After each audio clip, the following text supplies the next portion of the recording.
Driven by his desire to surf longer in the icy waters of San Francisco Bay, the late Jack O'Neill has been credited with the creation of the first modern wetsuit back in the 1950s. This year, over 3,500 surfers all around the world have been paddling out in celebration of his life. I used to work downtown in San Francisco, and it would get so screwed up, I'd come out and I'd jump in the ocean and I'd feel all right again. You just get one wave and everything's okay.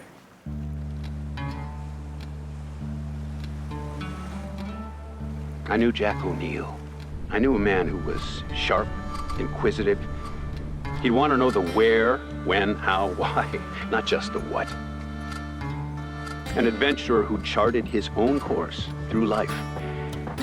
But how do you map a man's life? How do you know him?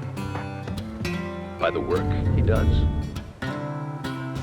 In the great American tradition, he built a business, put the family name on it. He could see a future.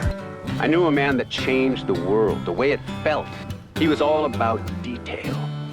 The three most important things in life: surf, surf, and surf. And he never lost that connection to the water. He'd paddle out and float.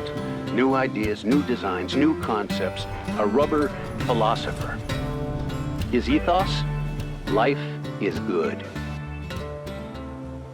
First thing I think with Jack O'Neill is a pioneer. Someone who heart led him down this road that in turn really changed the sport of surfing. I love the quote of like, "That's great, Jack. You know, you're gonna build these wetsuits, 5 guys on the beach are gonna buy them and you'll be out of business." It's just wild to think of what the wetsuit has done, how many people's lives it has changed.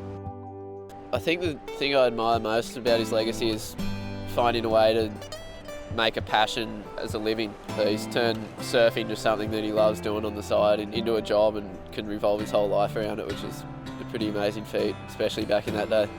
Guys like Jack have made it all possible for the rest of us to really pursue it as a career.